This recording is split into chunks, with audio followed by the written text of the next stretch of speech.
அனைவருக்கும் வணக்கங்க. என் பேர் மயம் கோபி.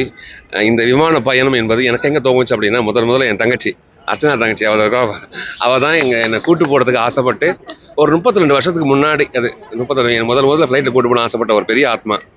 எனக்கு ஃப்ளைட்டில் போகிறதுக்கான வாய்ப்புகள் கிடையாது, வசதியும் கிடையாது. அப்போ என் தங்கச்சி வந்து நான் ஃப்ளைட் டிக்கெட் போடுறேமா, நான் போகலாம் அப்படின்னா அது போக முடியாமல் போச்சு.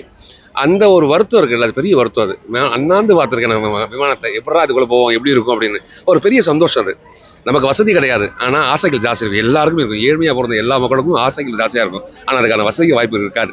அந்த வாய்ப்பு இல்லாதவன் தான் நான். அதுக்கப்புறம் காலம் கடந்து போச்சு. அதுக்கப்புறம் ஃப்ளைட்டில் போனோம். அது முதல் ஃப்ளைட் விமானம் போது ரொம்ப அழகாக இருந்தது. இதை ஏன் எல்லாருக்கும் பண்ணக்கூடாதுன்னு நினச்சி நாங்கள் வருஷம் எல்லாரையும் கூட்டு போவோம்.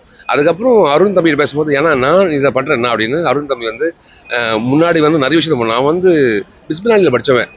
ஒரு சூப்பர் ஸ்டார் பீஸான்னு ஒரு பீஸா கடை வச்சிருக்கேன். ஒரு பெரிய கம்பெனி வேலை பார்த்துட்டு அந்த வேலையெல்லாம் விட்டுட்டு இந்த குழந்தைங்களுக்காக வேலை பார்த்துட்டே இருக்கேன். யாரெல்லாம் கேன்சரில் பாதிக்கப்படுற மக்கள் யாருன்னு தெரியாது, அவங்களுக்கெல்லாம் மருத்துவ உதவி பண்ணதுக்கு ஃபோன் பண்ணி கேட்டால் போதும், யாருங்க எங்கே இருக்கீங்க அப்படின்னா அவங்களுக்கு மருந்து அனுப்புவான். அவங்களுக்கு தேவையான விஷயத்தை எல்லாத்தையும் பண்ணுவான். பெரிய ஆத்மா. இந்த ஆத்மா இதை பண்ணுது அப்படின்னு சொல்லிட்டு நாங்களாம் கூட இருக்கிறது பெரிய சந்தோஷம். பணம் எப்போ நான் சம்பாரிச்சிக்கலாம், மக்களை சம்பாதிக்க முடியாது. ஒருத்தர் சந்தோஷம் ரொம்ப ரொம்ப முக்கியம். இன்னொருத்தர் சிரிக்க வைக்கிறது இந்த காலகட்டம் ரொம்ப மோசமான கட்டமாக இருக்குது. இன்னொருத்தர் சிரிக்கும் போது நான் சிரிச்சிருவேன். அப்போ சந்தோஷத்தை கடத்தணும் அப்படின்றதுக்காக மட்டுமே அருள் சந்தோஷத்தை கடத்திட்டே இருக்கேன். அதில் நாங்களும் இருக்கோம். என் தங்கச்சி எனக்கு கடத்தினா அவள். அப்போ கனியா நகரி பிறந்த நாள் கனியா சொன்னா, அண்ணா இது மாதிரி நான் குழந்தையில கூட்டு போகிறேன் அப்படின்னா, அண்ணா மறுபேச்சே கிடையாது.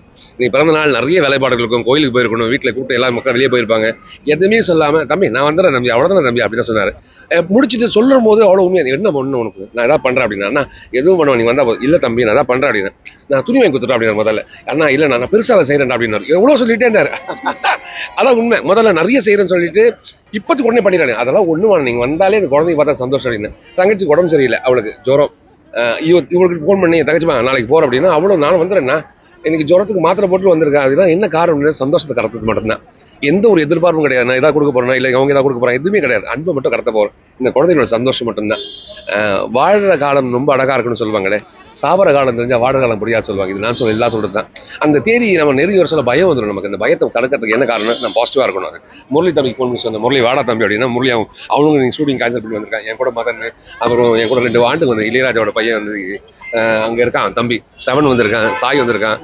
எல்லா உறவுகளும் ஒன்றா சேர்த்துருக்கோம். இங்கே எதுவுமே வேற தொப்புள் கொடி கிடையாது, எல்லாம் என் தொப்புள் கொடி, எங்கள் தொப்புள் கொடி. அண்ணன் தங்கச்சி எல்லாம் ஒன்றா சேர்ந்து ஜாலியாக போய் அந்த சந்தோஷம் கடத்த போகிறோம். அவ்வளோதாங்க ஐயா. அதுக்கான இது முதல் துவக்கம் இல்லை, 2வது துவக்கம். தேன்மொழி மெமரியல் ட்ரஸ்ட் மூலியமாக இதை ஆரம்பித்து 2வது வருஷம் போகிறோம். அதுக்கு முன்னாடி போய் தான் இருந்தோம். இப்போ இதை கடத்தி அவங்ககிட்ட கொடுத்துட்டேன்.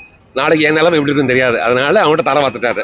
இதுக்கப்புறம் அவன் பார்த்துப்பான், சூப்பராக பார்த்துப்பான், நல்லா பார்த்துப்பான். தங்கச்சி ஜெனி இருக்கா, அவளுக்கும் பெரிய வாழ்த்துக்கள். இந்த ட்ரஸ்ட்டில் நிறைய பேர் வந்து குழந்தைங்க வந்திருக்கும், எல்லாம் பிளாக் ஷர்ட் போட்டிருப்பாங்க பாருங்க, அவங்களும் வாலண்டியர். எல்லாரும் எல்லா வேலையை விட்டுட்டு இந்த குழந்தைங்கள சந்தோஷத்துக்காக மட்டுமே வந்திருக்கும். இந்த சந்தோஷம் பெருகணும். அதனால உங்களோட வாழ்த்துக்கள் தெரிவித்தா மட்டும் முதல், நீங்கள் எதுவும் கொடுக்க வேண்டாம், சந்தோஷத்தை மட்டும் இந்த குழந்தைங்களுக்கு கொடுத்துட்டு போங்க. நல்லதுங்கய்யா. வாழ்க வளமுடன்.